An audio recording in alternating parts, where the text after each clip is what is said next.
موت و حیات کی تخلیق کیوں کی اللہ تبارک و تعالی نے؟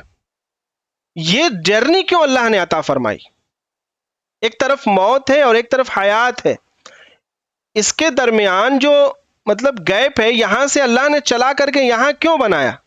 آپ کی آزمائش ہوگی. کیا ہوگا؟ آزمائش ہوگی. آزمائش ہو. آزمائش کا مطلب یہ نہیں ہوتا ہے کہ آزمائش آ گئی بہت بڑی مصیبت. آزمائش جو کہتے ہیں، آزمائش کا مطلب یہ ہوتا ہے کہ آزمانا کسی کو. ٹھیک ہے؟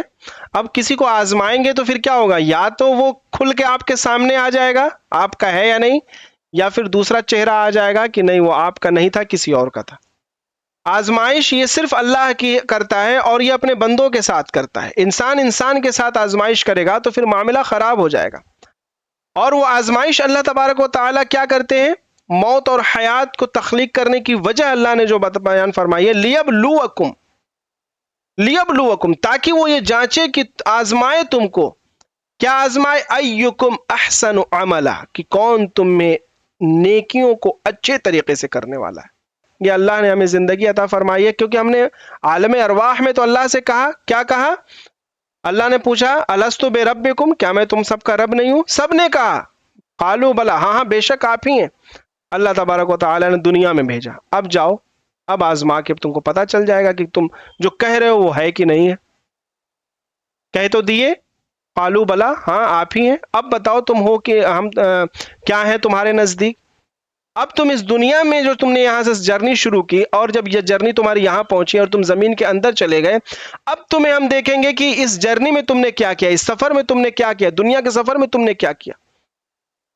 اب جو تم نے عالم ارواح میں میری ربوبیت کا اقرار کیا تھا، وہ اقرار تم نے اس دنیا میں کیا یا نہیں کیا، یا میرا انکار کر کے اور کفر کر کے اس دنیا سے چلے گئے.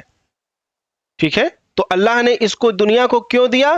لیبلوکم، تاکہ تم کو وہ آزمائے. اور یہ پوری زندگی کیوں ہے؟ یہ آزمائش ہے، رہنے کی جگہ نہیں ہے. دنیا رہنے کی جگہ نہیں ہے، رہائش انسان کی یہاں نہیں ہو سکتی. دنیا کی مثال نبی صلی اللہ علیہ وسلم نے مختلف الفاظ میں دی ہے. کبھی مچھر کا پر بتایا ہے، کبھی مثال دی ہے دنیا سے گزرنے کی، جو مثال ہے اس کو دی ہے کہ مطلب وہ کانٹوں بھری ایک پگڈنڈی ہے، ہائی وے نہیں، پگڈنڈی، پتلا سا راستہ، وہ کانٹوں سے بھری ہے، پتلا، بہت پتلی جگہ ہے. اب انسان کپڑا وہاں اپنا سمیٹ کے جاتا ہے تاکہ وہ کانٹے اس کے کپڑے میں نہ لگ جائیں یا پھر اس کے بدن کو کوئی خراش نہ لگ جائے. لہٰذا دنیا سے اتنے احتیاط کے ساتھ آپ جائیے جس طرح سے وہ کانٹوں سے وہ آدمی احتیاط کے ساتھ جا رہا ہے.